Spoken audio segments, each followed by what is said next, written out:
E eu sempre me julguei uma pessoa, não, nunca ninguém vai fazer lavagem cerebral na minha cabeça, porque imagina, eu vou saber.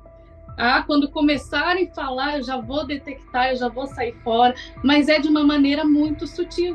Né? Então a gente usava muitos argumentos assim, né? Primeiro eu fui vítima dele, depois fui usado para fazer outras vítimas. Boa noite, Daniel, boa noite a todos que nos acompanham, né? Um prazer estar aqui no seu canal, poder, igual você falou, né? Mostrar uma versão que pode ajudar, auxiliar as pessoas a terem um outro tipo de pensamento a respeito de algo que às vezes estão vivendo e que não estão sabendo lidar com a situação. Então, vai ser um bate-papo, creio, muito bacana, que vai ajudar muitas pessoas. Boa noite a todos. Exatamente. O acesso à informação é fundamental. Se nós tivéssemos acesso à informação há 13 anos atrás, no meu caso 15, que eu cheguei um pouquinho antes, talvez tudo que nós vamos contar aqui hoje fosse diferente. Talvez não, seria tudo diferente. Então, as pessoas que estão tendo acesso a esse vídeo hoje, a tudo que nós vamos falar aqui hoje, é de grande valia. Eu gostaria muito de ter tido esse acesso antes. Legal, Adriele. Obrigado, Kaique. É isso aí. Vamos compartilhar experiências, informações. Eu gosto de frisar também que o pessoal às vezes me vê assim, Daniel, você é anti-religião, né? Você não quer religião em lugar nenhum. Nada a ver, gente. Eu quero que as pessoas tenham informação, tenham conhecimento para tomar suas decisões de forma plena, justa. E se você está feliz na Igreja Universal, por exemplo, que é o tema de hoje, tudo bem, que você fique ali. Cada um que tenha autonomia para tomar suas decisões e que essas decisões sejam informadas. Essa que é a nossa ideia. Então vamos lá. Como é que vocês conheceram o Universal? Como é que vocês passaram a fazer parte? Conta um pouquinho desse processo inicial para gente. Eu vou deixar ela começar, porque ela chegou primeiro, aí Boa. depois passa para mim. Tá bom. Eu cheguei, então, com 18 anos, 18 para 19 anos, e como todas as pessoas, ou a grande maioria que chega lá, com um problema, algum tipo de problema, ou seja, na área da saúde, ou seja, um problema de cunho sentimental, um problema financeiro, que lá tem reuniões específicas todos os dias da semana para um determinado problema que a pessoa tenha. No meu caso, eu cheguei com um problema de síndrome do pânico e depressão. Na época, isso foi associado, né, a um problema espiritual, mas depois, lá na frente, a gente foi ver que era devido a um hipotireoidismo e uma tireoidite de Hashimoto, os sintomas. Mas eu não tinha quadro clínico, né, detectado, nada, e eu cheguei lá por isso, eu associei 18 anos muito nova, associei os sintomas a realmente um problema espiritual, porque eu assistia a televisão, eu via lá, você que tem dores de cabeça constante, medo, seu coração dispara, é isso, é aquilo. Eu falei, gente, é os meus sintomas, então eu vou. E um tio meu me levou, falou, olha, eu acho que o seu caso é só a Igreja Universal. Eu falei, então vamos lá. E foi assim que eu cheguei lá, aos 18 anos. Olha Ah, só. é. E aí ela, já nessa trajetória, um pouco de tempo, me conheceu, né? E a gente se conheceu por uma questão familiar. Minha mãe conhecia uma amiga dela, que ela morava junto, e eu passei a minha adolescência um momento muito difícil, né? Tive envolvimento com a criminalidade, drogas, tudo mais. Então foi um momento que eu saí, né, dessa vida, e é onde eu conheci ela. E lá o incentivo é muito grande para todos que estão lá, sempre está convidando as pessoas para ir para a igreja, né? E eu queria mudar de vida, não aguentava mais a vida que eu estava vivendo, e foi onde ela me fez o convite.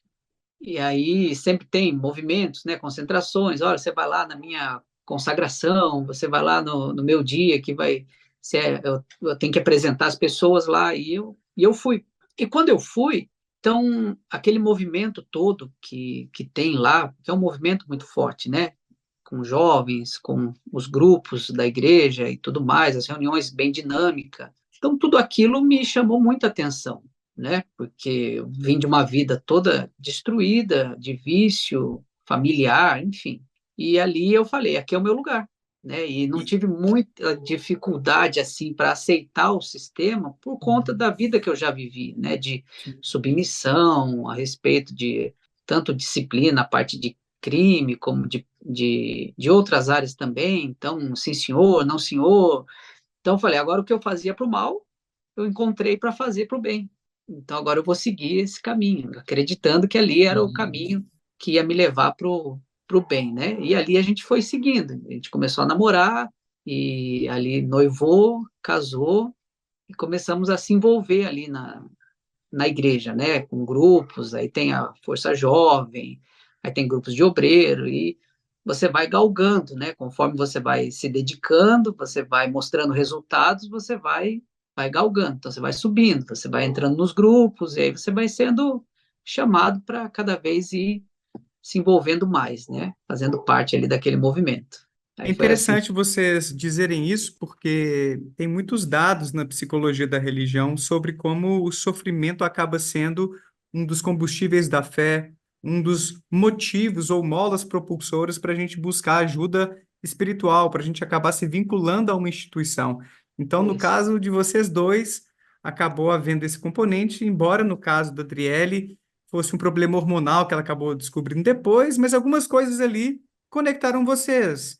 Não deixa de ter coisas legais na igreja, né? Por mais que vocês tenham visto coisas que não são muito legais e por isso saíram, vocês encontraram algumas respostas ou algum tipo de É, benefício estando ali, né? exato, você muda de ambiente, você muda de pensamento, né? Sempre trazendo aquele pensamento positivo para você, que você tem que vencer, que Deus vai fazer você vencer. Então, você encontra ali uma motivação ali, você encontra ali uma forma de você acreditar em si mesmo, de acreditar que sua vida pode mudar, e você vai lutando por isso, né?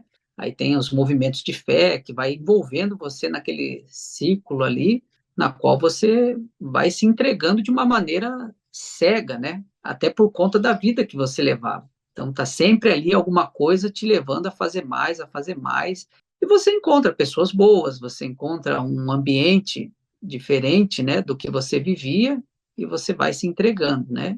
Só que o tempo vai passando, e aí você vai enxergando uma outra coisa, uma outra realidade, que é o que eu ia falar.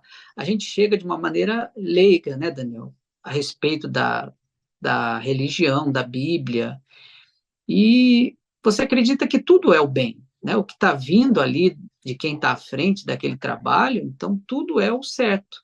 A partir do momento que a pessoa pega uma Bíblia, está falando de Deus e está te mostrando um outro caminho, então você acredita que tudo aquilo que é falado, então, está te levando para aquele caminho bom. E você se entrega, porque eu não tinha conhecimento de nada disso, né? Já tinha visitado outras igrejas, mas assim, a gente não tem o conhecimento do como interpretar a Bíblia, não tem um estudo bíblico, a gente não tinha uma referência, então a gente acreditava que aquela era a referência. Então é aqui, né? E aí começa todo aquele sistema para blindar o que tem de, vamos dizer assim, de errado nos métodos operantes da instituição, né?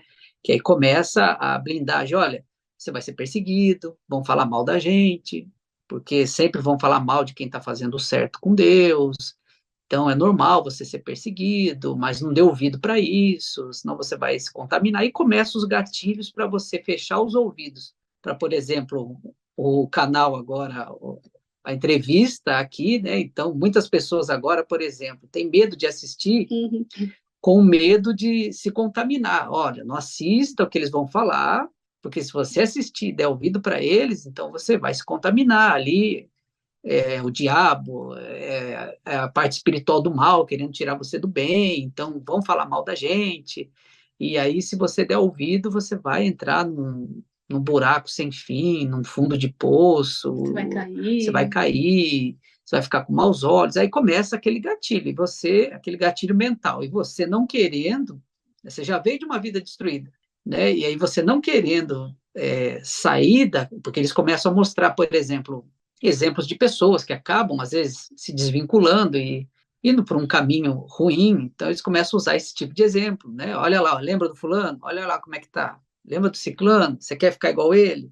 E aí, então, você começa a só dar ouvido o que você escuta ali dentro, né? O que está ali fora, você não é que não pode, mas da maneira em que trabalham, você não tem acesso mais a que você não quer ter acesso àquilo com medo, né, de de se perder, né? Você já chegou perdido, então aí você fica preso naquilo e aí começa todo aquele trabalho de manipulação. E é aquela coisa, né? Todo ser humano, com exceção dos psicopatas, eles se identificam com o sofrimento do outro.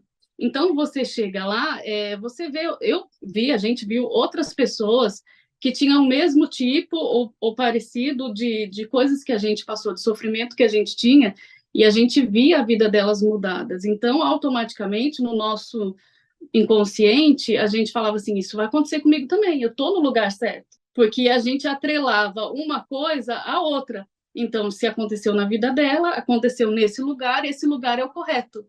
E nem sempre é assim. Só que naquele momento, naquela euforia, você não pensa, com 18 anos, você não pensa nisso. E, assim, falta de toques não foi, porque eu tinha um professor de filosofia na época que ele me falava, se eu tivesse ouvido, ele me falava muito, Driele, mas você é tão inteligente, você vai naquele lugar, como que pode? Mas como o Kaique falou, eu já ouvia lá dentro, olha, vão te perseguir na escola, não dá ouvido para o seu professor que fala isso, que fala mal da igreja, a igreja é de Deus, se não fosse de Deus não crescia, e uma coisa não tem nada a ver com a outra, crescimento não tem a ver com aprovação. E logo que ele falava isso, na minha cabeça, tá vendo? Sabia, tá acontecendo mesmo. Eles falaram que ia acontecer e tá acontecendo mesmo. Então eu já me blindava, não vou dar ouvido para o que ele está falando.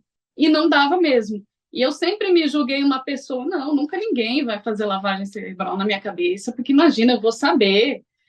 Quando começarem a falar, eu já vou detectar, eu já vou sair fora, mas é de uma maneira muito sutil. Quando você vê, você já está enredada naquela situação e já se passaram anos. E é muito muito sutil mesmo. Porque, por exemplo, né, aí já pulando um pouquinho, depois a gente volta. Tudo bem. Uhum. Mas eu mesmo, como pastor lá, era o meu trabalho, de falar, olha, vão falar que a gente faz lavagem cerebral em você. E aí eu usava o argumento, e a gente faz mesmo. Qual é a nossa lavagem cerebral? É fazer você entender o que é o certo, né? Então a gente usava muitos argumentos assim, né? Primeiro eu fui vítima dele, depois fui usado para fazer outras vítimas dessa manipulação, né? Para blindar tudo que a pessoa escuta fora daquele ambiente e não deixar com que ela dê ouvido àquilo, né? Então é um sistema muito forte no qual você não é que você não pode, mas a maneira em que falam, por exemplo, por que você vai ler um outro tipo de livro que não seja o da igreja? Você não está satisfeito, você não está alimentado, aqui você tem tudo que você precisa. Então, se você ler um outro tipo de livro, um outro autor, você vai se contaminar, você vai se perder. Então, você começa a ficar ali preso aqui. Você não pode assistir uma outra pregação, não pode, assim, no sentido assim, por que você vai assistir outra? Né? Você está desconfiando da gente? Você acha que a gente não é de Deus? O que está te faltando aqui? E aí você não pensa, né? Você só tem a lente daquele lugar, né? E aí você vai, no meu caso, por exemplo, no dela, a gente veio dessa vida e o que a gente pensava? Agora a gente quer se dedicar integralmente a Deus. Então, vamos se dedicar. Então, a gente queria fazer parte daí cada vez de um grupo maior, então Acima, né? acima. Então, do Força Jovem, a gente passou de obreiro, e aí a gente começou o trabalho para entrar como pastor e esposa de pastor. E foi, assim, uma dedicação muito grande, né? E aí, bom ou não, aqui é o Daniel Gontijo, espero que você tenha curtido esse corte. Clica aqui para ver a live completa lá no meu canal principal e para ver mais vídeos nessa pegada, não deixa de se inscrever por lá e por aqui também. Um abraço, tchau!